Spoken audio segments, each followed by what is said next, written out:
Okay, welcome student. आज मैं आपके लिए बिल्कुल नया वीडियो नए टॉपिक के साथ सेशन की स्टार्ट के साथ लेकर आ रहा हूँ।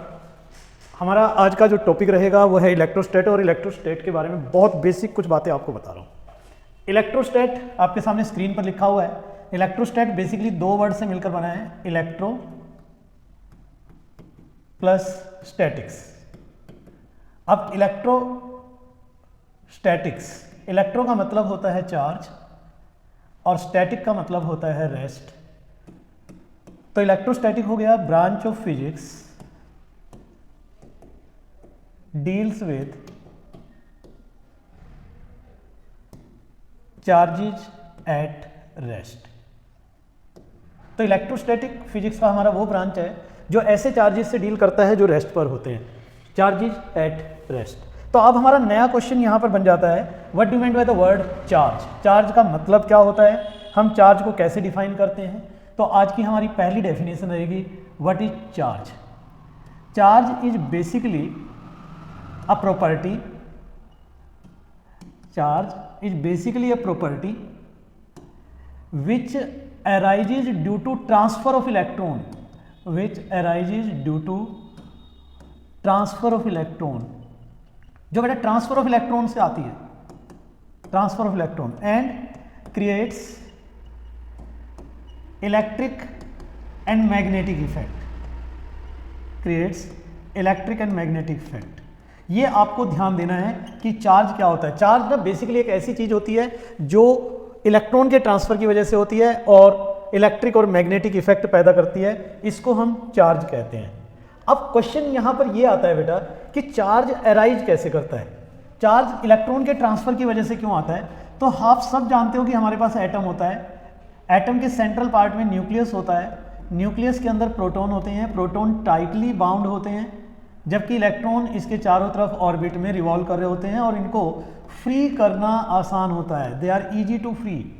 इसीलिए जब आप सिस्टम को, किसी एटम को कोई एनर्जी देते हो तो ये इलेक्ट्रॉन फ्री हो जाते हैं और अपने साथ नेगेटिव चार्ज कैरी करते हैं, और इसी वजह से कोई भी एटम, कोई भी सब्सटेंस जो है वो चार्ज अटेन कर लेता है। जो इलेक्ट्रॉन लूज कर देता है, जो इलेक्ट्रॉन लूज कर देता है एटम, वो पॉजिटिवली चार्ज हो जाता है, और जो इलेक्ट्रॉन गेन कर लेता है वो नेगेटिवली चार्ज हो जाता है। बेसिकली जो चार्जिंग है हमारी वो ट्रांसफर ऑफ इलेक्ट्रॉन है, ये बात आपको ध्यान देनी है, ट्रांसफर ऑफ इलेक्ट्रॉन है।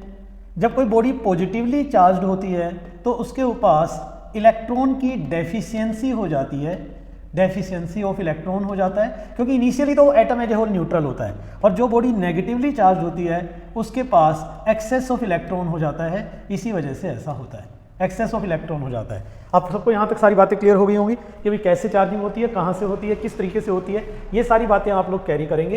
इसके बाद बेटा आज का अपना मेन टॉपिक मैं स्टार्ट करता हूँ कि क्वेश्चन ये बनता है कि कोई भी एटम इलेक्ट्रॉन क्यों लूज करता है, क्यों लूज करता है।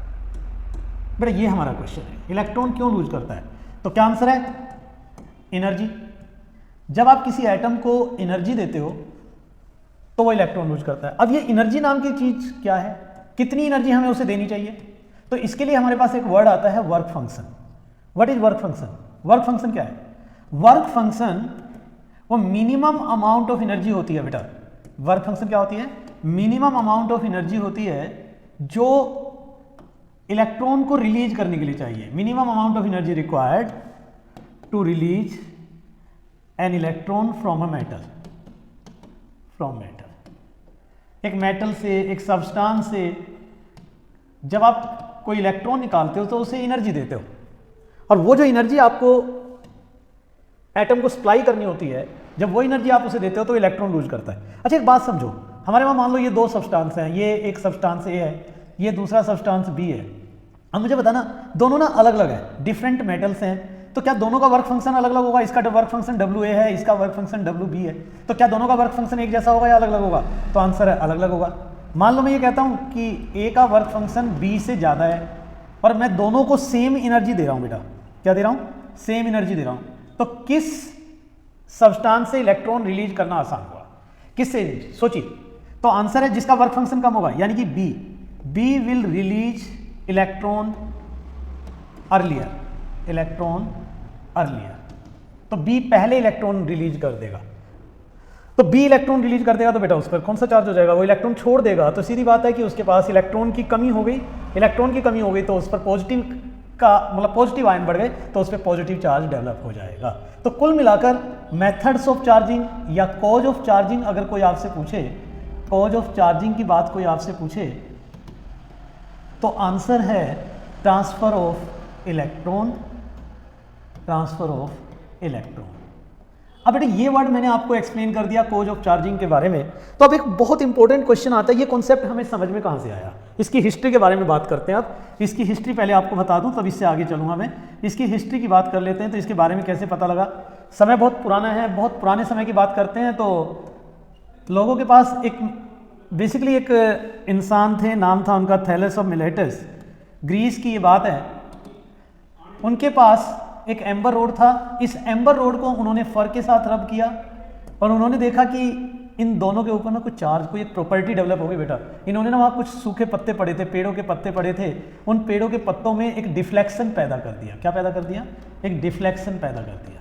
इस डिफ्लेक्शन को देखकर उन्हें लगा कि भाई इन एम्बर और फर पर कोई एक ऐसी प्रॉपर्टी डेवलप हुई है जिस प्रॉपर्टी ने इनके सूखे पत्तों में ना एक डिफ्लेक्शन ला दिया। तो इस प्रॉपर्टी का नाम ही उन्होंने चार्ज रखा। बेसिकली फर जो था ना इनके पास, ये सिल्क मटेरियल था बेसिकली।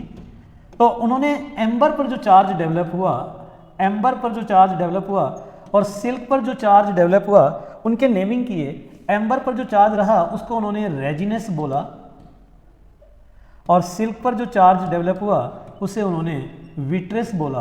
बाद में मिस्टर बेंजामिन फ्रैंकलिन एक साइंटिस्ट हुए हैं, उन्होंने इस रेजिनस का नाम बदलकर नेगेटिव रख दिया और विट्रस का नाम बदलकर पॉजिटिव रख दिया। जहाँ से हमें ये पता लगा कि हमारे पास चार्ज एक नहीं दो तरह के होते हैं, एक पॉजिटिव एक नेगेटिव, जो एक एम्बर पर डेवलप हुआ था और एक जो सिल्क पर डेवलप हुआ था।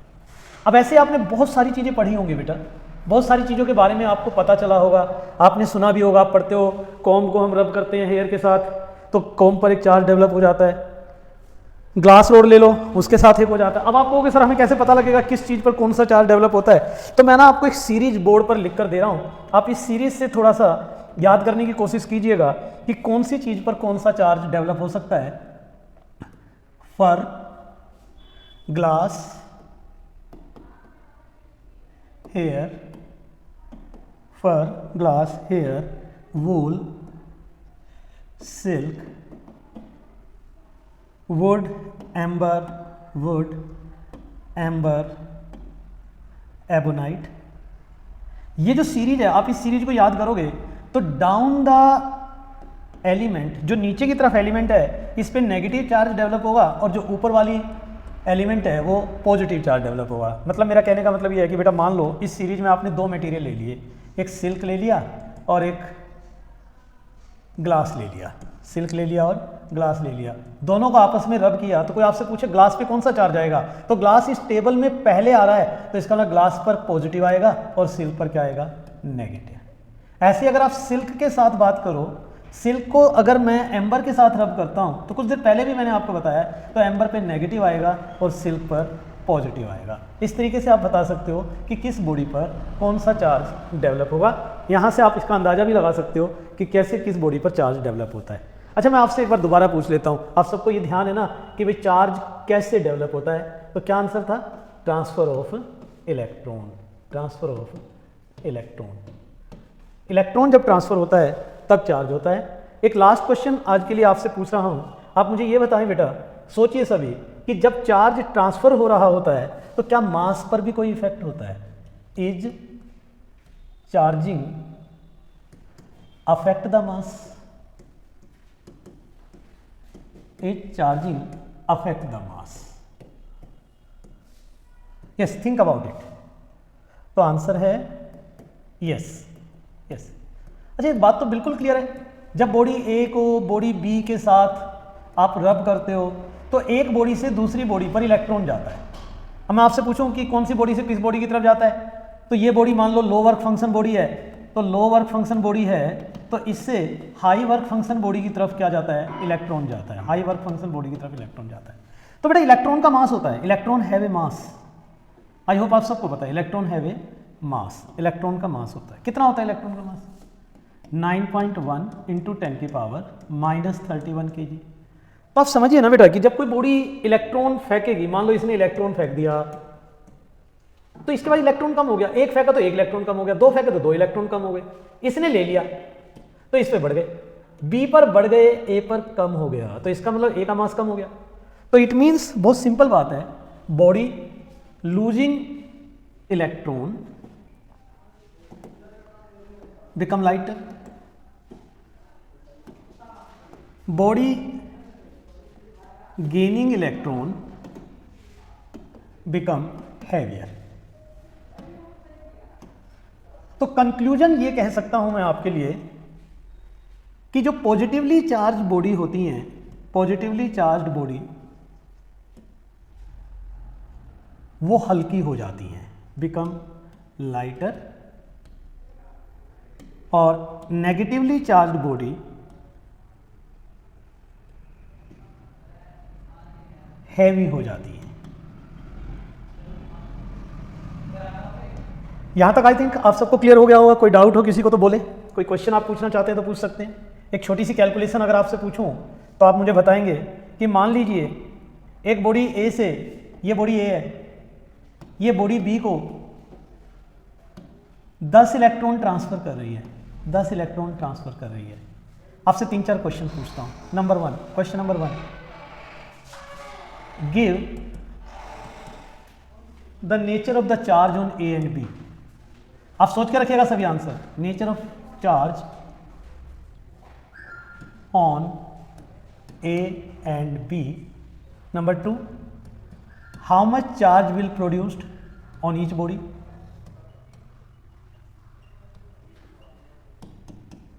How much charge will produced on each body? Number 3, how much change in mass of the body? सबके आंसर आप अपने दिमाग में सोच सकते हैं। Change in mass of each body. सोचिए सोचिए सोचिए सर, सोचिए। आई होप सोच लिया होगा सबने। तो बेटा इलेक्ट्रॉन लूज कर रहा है कौन? इलेक्ट्रॉन लूज कर रहा है ए, तो जो लूज करेगा वो पॉजिटिव। इलेक्ट्रॉन गेन कर रहा है बी, नेगेटिव। कितना लेना देना हो रहा है?